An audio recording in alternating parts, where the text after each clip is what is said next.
जम्बू दीपे भरतखंडे आर्यावर्ते भारतवर्षे जय जगन्नाथ।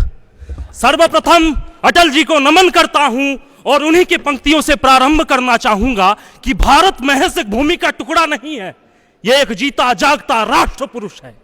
यह वंदन की धरती है, यह अभिनंदन की भूमि है, यह अर्पण की भूमि है, यह तर्पण की भूमि है। इसका बिंदु बिंदु हमारे लिए गंगा जल है, इसका कंकर कंकर हमारे लिए शंकर है। हम जिएंगे तो इस भारत मां के लिए, हम मरेंगे तो इस भारत मां के लिए। और मरने के बाद भी गंगा में बहती हुई हमारी अस्थियों को अगर कोई कान लगा करके सुनेगा तो उससे सिर्फ एक ही आवाज आएगी, भारत माता की जय। सदन की गरिमा को मेरा प्रणाम, उपस्थित सभी श्रोतागण को मेरा नमस्कार। कला और संस्कृति की पावन धरती जगन्नाथ के धाम ओडिशा राज्य तथा नेहरू युवा केंद्र मयूरभंज का प्रतिनिधित्व करते हुए उत्कल विश्वविद्यालय के पत्रकारिता विभाग का छात्र मैं किशन कुमार साहू आज विश्व के सबसे बड़े प्रजातंत्र के मंदिर संसद में उपस्थित हूं, श्री अटल बिहारी वाजपेयी जी के जीवन पर अपने विचार व्यक्त करने के हेतु। मध्य प्रदेश के ग्वालियर में जन्मे वो परम पूजनीय श्री अटल बिहारी वाजपेयी जी, जिनके बारे में मैं जितना कहूं उतने शब्द कम है।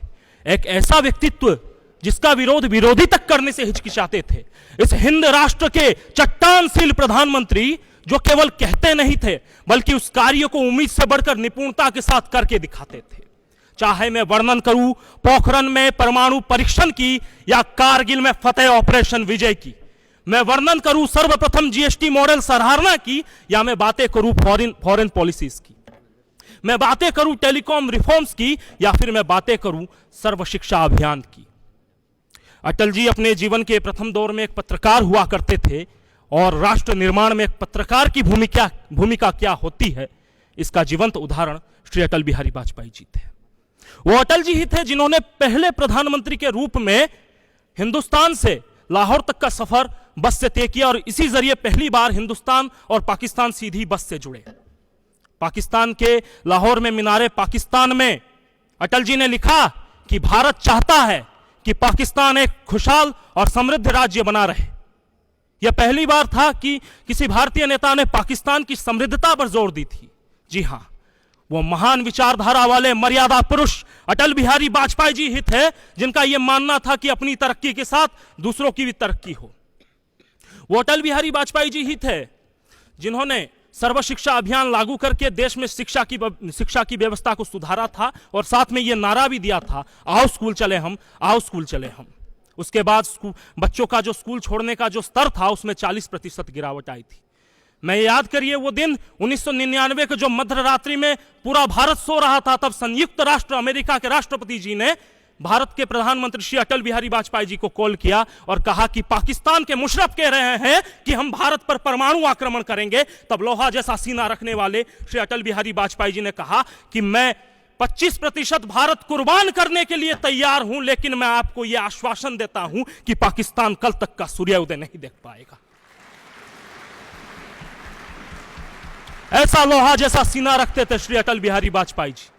उनका यह मानना था कि राष्ट्र हित से बड़ा कोई हित नहीं और राष्ट्र नीति से बड़ी कोई राजनीति नहीं। उनका संसद का वो भाषण जो उन्होंने इसी लोकतंत्र के मंदिर में दिया था वो हमेशा यादगार रहेगा कि सत्ता का खेल तो चलता रहेगा, सरकारें आएंगी जाएंगी, पार्टियां बनेंगी बिगड़ेंगी, लेकिन ये देश रहना चाहिए, इस देश का लोकतंत्र रहना चाहिए। कुछ ऐसे थे हमारे अटल बिहारी वाजपेयी जी। आज वो हमारे बीच में उपस्थित नहीं है, लेकिन उनके विचार हमेशा हमें प्रेरणा देती रहेंगी, हमें बढ़ावा देती रहेंगी। अटल बिहारी वाजपेयी केवल एक व्यक्ति नहीं है, ये एक व्यक्तित्व का नाम है और व्यक्तित्व कभी मरते नहीं। अंतिम में अटल जी को श्रद्धांजलि देते हुए कुछ पंक्तियां कहकर विदाई लेना चाहूंगा। जो है अटल, जो है प्रखर, जो निडरता और देश प्रेम का भाव है, जिसे पूरे देश का सम्मान है, परम पूजनीय श्री अटल जी उनका नाम है और उन्हें मेरा कोटि कोटि प्रणाम है। जय हिंद, जय भारत, जय अटल।